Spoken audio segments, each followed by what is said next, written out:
Hi, I'm Sean Gregory from Time.com, and we are here in Tenafly, New Jersey, across the Hudson River with Novak Djokovic, the fourth-ranked player in the world. And Novak is going to give us a free tennis lesson here on Time.com. Novak, thank you so much for doing this. My pleasure. Novak, let's talk about the serve. Obviously, we all can't serve above 100 miles an hour like you guys, but just talk to me a little bit about, you know, the motion, the angles of your body, throwing the ball up. Considering my case, I always try to toss a ball a bit higher. Tossing the ball higher gives you more time to involve your legs, which basically are maybe even the most important part of your body for the serve, including the wrist. It's very important. The moment of impact, the speed and pace where you get is from the wrist. You know, so acceleration from this part of the arm, from the elbow, and of course the wrist action in the end. And you want to keep your upper body as loose as possible. Are you ready? Yep. 125 down the middle. Oh. Just walk us through your forehand and also, again, the follow through. You know, I've heard all your legs should come through, you should twist on one foot. Tell me what you do. I start with the right foot, and if I have more time, I just try to follow through, because then I get more pace and, you know, more power in the shot. So if I want to produce more spin, I try to get from this back foot, you know, more acceleration from the back foot, so I can get more spin. Keep your hand as relaxed as possible, because then you can actually get this follow through, which is really important in any shot you play, especially forehand. You want to get that follow through. If you want to get a spin, you bend more and you do more work with your wrist.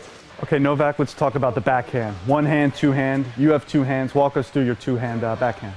Actually, when I started playing tennis, I started playing it for 2 years with a one-handed backhand, and then I decided to change because I was small, I was tiny, I was skinny with no power, and then I just got frustrated by all the players playing to my backhand, and I couldn't, you know, get the ball back.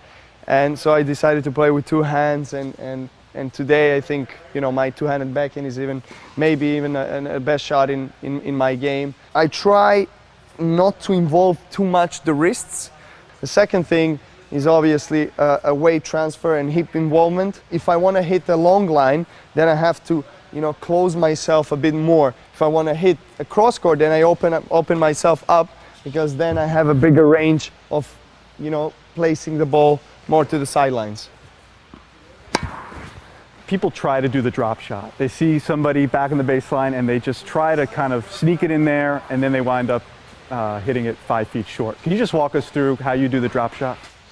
Well, yes, drop shot is actually one of my favorite shots. It's because you get to change the pace. It's much more difficult to play a drop shot from the back foot. It's much easier to play a drop shot when you're in front of your body and when your upper body is in, you know, forward position.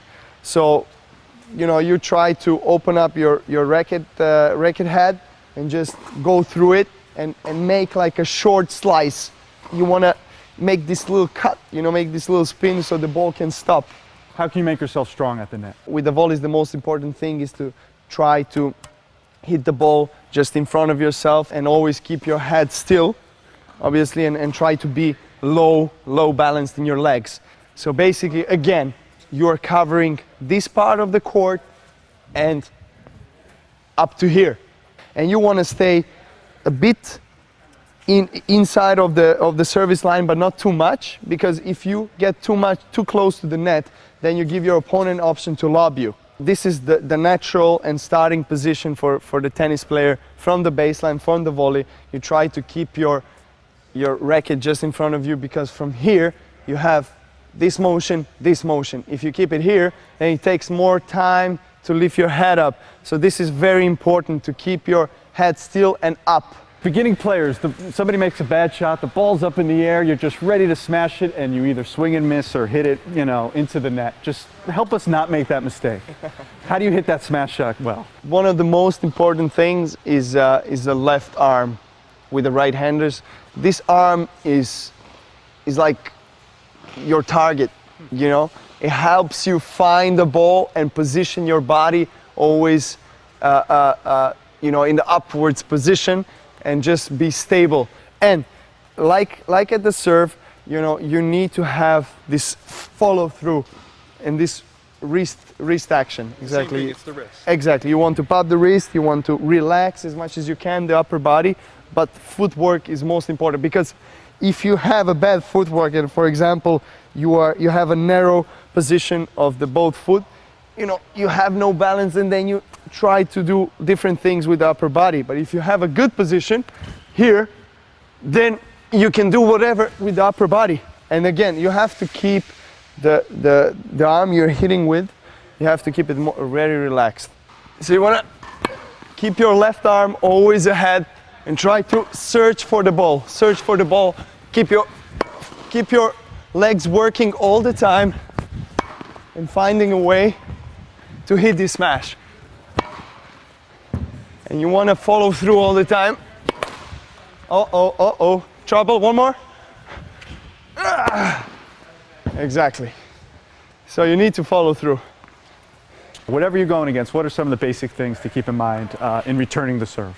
What I like to do, I like to stay somewhere in the middle, because for the first serve, because that gives me enough options to block the shot and to, you know, to spin it and follow through. For the second serve, I like to come a bit closer to the baseline and make a split step. So what you want to do is you want to do a very small split step, just to be ready and be able to, you know, accelerate from then on. Just try to make a short swing, because any big swing with the big servers who serve more than 120 miles per hour, you're losing your time. So you want to make a short swing and try to keep your upper body straight all the time, so you can get forward, you know, and be in the control of the point and being aggressive. Can you serve second serve? So second serve, I start from here, I make a split step in the court and try to hit the ball and get in the control of the point and get into the comfort zone, if that comfort zone is on the baseline, or if the second serve is very short and I have a feeling that, and I see and I recognize that the return of the second serve was really good and that my opponent is stretching out and being very defensive, that's when I want to move a couple of steps and try to hit a second shot volley.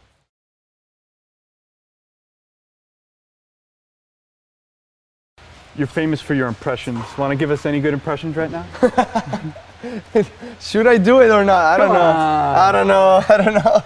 Okay, let's do John McEnroe, because we never did John McEnroe. 70s and 80s, they used to wear socks like You have to this. have tighter shorts. Exactly, so and I'll just try to reduce the size of my shorts, and exactly something like this.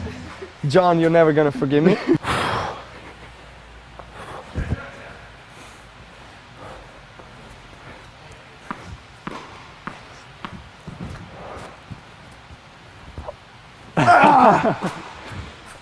What? Oh, it was white? You cannot be serious! You cannot be serious! And things like that. Great.